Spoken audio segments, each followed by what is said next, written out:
Hey there everyone, and welcome to the channel for another Escape from Tarkov video. This time with some more of Tarkov's coolest weapon builds, Tan Man Edition. Whenever I set out to make some fancy builds in Tarkov, inevitably the comments fill up with people who want to see tan or FDE colored builds, which is no surprise since tan has quickly replaced black as the most tactical color for gun enthusiasts. Luckily enough, Tarkov does not disappoint, providing a pretty solid selection of parts for the discerning tan man to kit out their builds with, and that's the focus of today's video. Some of my personal favorite builds in Tarkov that focus on the FDE color scheme, so let's not waste any time and get right into it. First up for this video, we have one of the original Tan Man builds in Tarkov, the RSASS, and for this one, I have a short CQB focused RSASS build that turns Tarkov's most expensive sniper into a pretty fun short-range M62 blaster. To start off, I swap out the 22-inch barrel for the 18-inch AR-10 barrel to cut down the length of this setup by a few inches, and don't forget to take the gas block off of the default barrel to put back on the replacement. Next, I like the look and feel of the Lantac blast mitigation device on this setup, just to stick with the theme of making a short barrel setup on the RSASS. I leave on the regular RSASS handguard, then add some RAHG rails for attachments, and on this build I'm running the Insight WMX 200 flashlight and a Magpul AFG M-Lock foregrip, both in FDE obviously. For a sight, you can stick with the FDE hollow sight, or you can use the Geissele 30mm mount and add a Voodoo or Vortex scope, up to you and what you want to do with your build. For the stock, I swap to the SI advanced buffer tube, then add the MOE carbine stock and a rubber butt pad.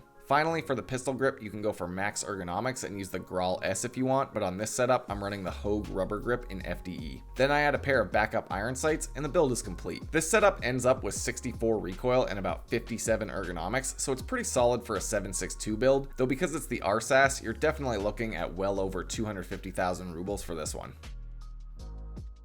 Next up, we have the closest thing to a fully tan AK you can get in Tarkov, using the AK-101 or AK-102 rifle and kitting it out with as many FDE attachments as we can. You can run this setup on either the AK-101 or 102. Personally, I think the AK-102 looks cooler, but the AK-101 will have better overall stats and a better fire rate. So for practical purposes, it will technically be better on an AK-101. You can also set this up on pretty much all of the other AKs as well, but you won't have the nice tan colored 5.56 suppressor on any other AK. First, I add the CNC Warrior muzzle adapter onto the muzzle, and then I attach the KAC 3-pronged flash eliminator and the KAC QDC 5.56 suppressor onto that. For a handguard, this build is using the Magpul MOE AK handguard in the FDE color, and then I have some M-Lock rails attached to the handguard. For a grip, I'm running the classic RVG foregrip, and for a flashlight, I've got the same tan colored Insight flashlight from the RSASS on the handguard as well. Next, I swap out for the Fab Defense PDC dust cover, and for the sight on this one, I have the HHS-1 magnified hollow sight, though you can easily swap this out for the normal tan hollow sight or whatever you prefer.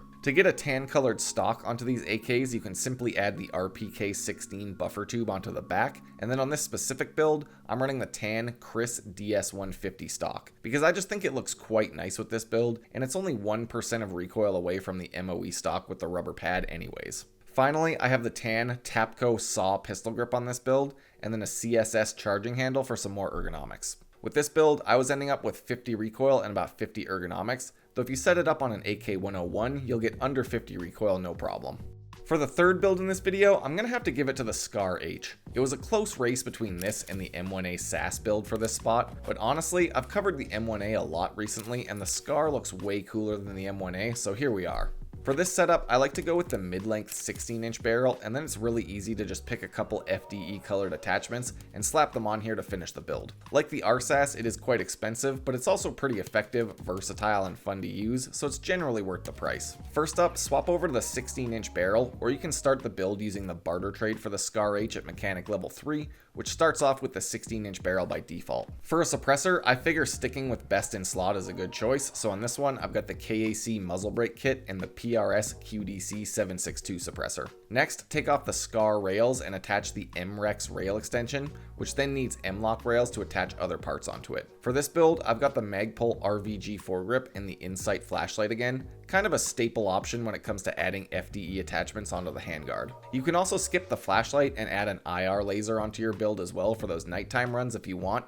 and this applies to any of the builds in this video. For the optics on this one, I went with the tan Geissele 30mm mount and then a Voodoo 1:6 scope. For a backup sight, I have the MPR 45 angled mount and a Delta Point reflex sight on there. Finally, the last part on this build is the MOE AR-15 pistol grip, which matches up with the SCAR colors and gives you a pretty solid ergonomics boost. When this build is done, I end up with 84 recoil and about 35 ergonomics. The SCAR does kind of have middle of the road stats on paper, but since you can full auto at close range and keep it on semi-auto at longer ranges, it becomes a pretty versatile build if you can exercise a little finesse on your trigger finger.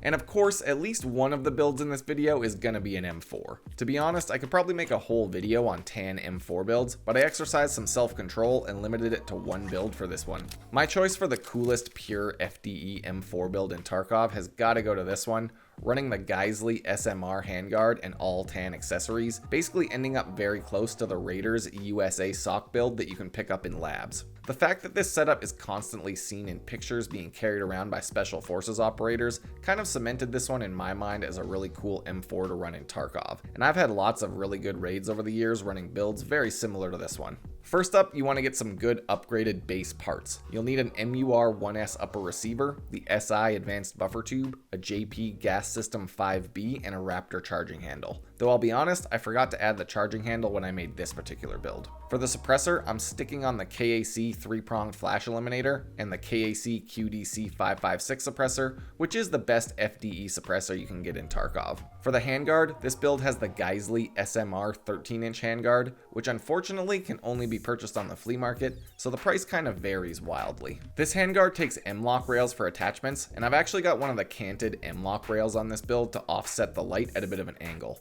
Then I've got the Magpul RVG foregrip on here and the Insight light again, and you can maybe tell by now that there isn't a whole lot of tan colored attachments for the handguards in Tarkov. For a sight, on this one I'm running the HHS-1 magnified hollow sight, though if you don't like this, just swap to the normal hollow sight or whatever you prefer. Next, I have the MOE carbine stock with a rubber butt pad, the MOE AR-15 pistol grip, and then a pair of MBUS iron sights for the ergonomics bonus, and then the build is complete.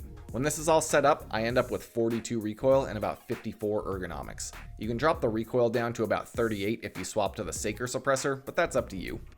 Finally, you can't really talk about tan-colored guns in Tarkov without mentioning the 556 MDR. So to end this video, I've just got a quick build to kit out the MDR and some more tan-colored goodies. The MDR is a pretty fun and effective budget 556 build, and basically the entire gun is painted in an FDE color scheme already, so you just need to add a few parts and it really comes together nicely. It might not have the stopping power of the M4, but it's cheaper and way easier to build, so a lot of people really like running the MDR once they get 56A1 ammo unlocked. For the suppressor, once again, this setup is running the KAC 3-pronged flash eliminator and the QDC 556 suppressor. Next up, you need some M-lock rails to slap onto the handguard, and like the M4, I've got one of the canted M-lock rails for the light, just to angle it off to the side a bit. For this build, I've got the RVG foregrip once again, and then for the light, I figured at least one of these builds needs something new, so I've got the tan Balder Pro O-Light on this setup. For the sight, I'm just keeping it simple on this one and running it with the tan EOTech hollow sight, and then I've got some MBUS iron sights on there for the fashion-friendly ergonomics bonus. This build ends up with 59 recoil and about 60 ergonomics, which is pretty much par for the course with any MDR build.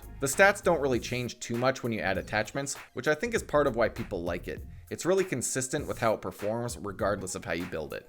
Well, that basically covers it for these builds, and I hope you found this video helpful or at the very least entertaining. And maybe you can walk away from this one with a renewed desire to experiment with Tarkov's modding system and make yourself some cool builds. Let me know what you think down in the comments. Thanks for checking out the video, and until next time, stay safe in Tarkov City.